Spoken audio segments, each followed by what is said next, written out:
नमस्कार. मी डॉक्टर अमोल श्रीराम शेंबटवाड, दमा एलर्जी व श्वसन विकार तज्ञ, श्री साई हॉस्पिटल नांदेड. मित्रांनो, मी आज तुम्हाला इनहेलर म्हणजे पंप याबद्दल काही माहिती सांगणार आहे व तो कसा ओढावा याबद्दल सांगणार आहे. तर मी माझ्या बऱ्याच दम्याच्या पेशंट्समध्ये असं बघतो की त्यांना पंप व्यवस्थित प्रकारे चालू असतो, त्याचा डोस पण व्यवस्थित असतो, पण तरीही त्यांना फरक पडत नाही. तर हे जेव्हा मी ऑब्झर्व करतो आणि पेशंटला माझ्या समोर पंप ओढायला सांगतो, त्यांचं बऱ्याच प्रमाणामध्ये 50% to 60% केसेसमध्ये पंप ओढण्याचं तंत्र हे बऱ्याच प्रमाणामध्ये चुकीचं असतं.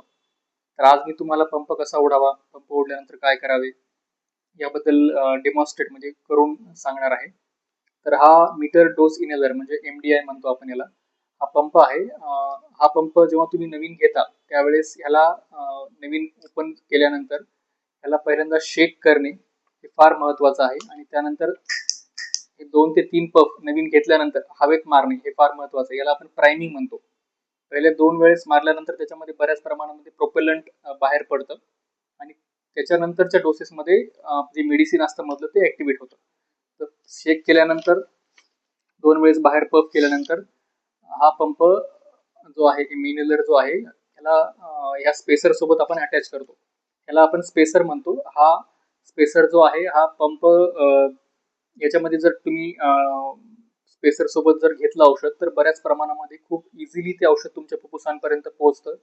ज्या पेशंट्सला जास्त प्रमाणामध्ये दमा आहे त्यांना ते हळूहळू व्यवस्थित या स्पेसरद्वारे घेता येतं, श्वास रोखून आणि नाकाद्वारे ते सोडता येतं. तर हे हा स्पेसर फार महत्वाचा आहे पंपासोबत. बरेच जण तोंडाने व्यवस्थित मी घेतो बाबा असं करतो असं म्हणतात, पण त्याच्यापेक्षा हा स्पेसरनं तुम्ही ओढला तर बऱ्याच प्रमाणामध्ये याचा फायदा होतो. तर हा पंप जो आहे MDI त्याला इथे अटॅच करायचं आहे आपल्याला स्पेसरमध्ये. त्यानंतर माउथ कॅप असते ती ओपन करायची आणि पहिल्यांदा श्वास वर बघून बाहेर सोडायचा. श्वास बाहेर सोडला त्यानंतर ह्याला तोंडामध्ये पकडून एकदा प्रेस करायचं आणि लांब श्वास ओढून घ्यायचा आहे. श्वास ओढून तुम्हाला हा पहिल्यांदा असं लक्षात ठेवा की ह्याच्या भोवती तोंडाच्या भोवती हे व्यवस्थित तुमच्या टाईट सील झालं पाहिजे, म्हणजे हे औषध इकडून इकडून लीक होत नाही. तोंडात औषध सील झाल्यानंतर त्याला लांब ओढायचं.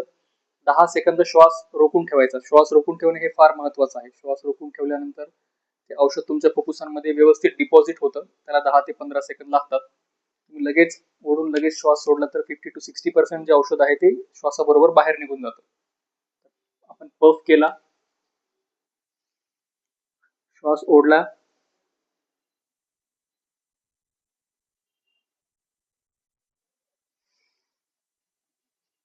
10 सेकंद ब्रीथ होल्ड केलं म्हणजे श्वास रोखून ठेवला आणि त्यानंतर नाकाने बाहेर सोडलं. असं तुम्हाला एक पफ केल्यानंतर 4 वेळेस तोंडाने ओढून 10 सेकंद श्वास रोखून हे नाकाने सोडायचंय. ठीक आहे. असं तुम्हाला एक पफ केल्यानंतर 4 वेळेस करायचंय आणि परत सेकंड पफ करायचं आणि परत ते 4 वेळेस रिपीट करायचंय. ह्या पद्धतीने तुम्ही पंप ओढलात तर ह्या औषधाचा परिणाम अतिशय व्यवस्थितरित्या तुमच्या फुफ्फुसांवर होऊन तुमचा दमा बऱ्याच प्रमाणामध्ये कमी होईल आणि तुम्हाला इन्स्टंट रिझल्ट याचे मिळतील. धन्यवाद.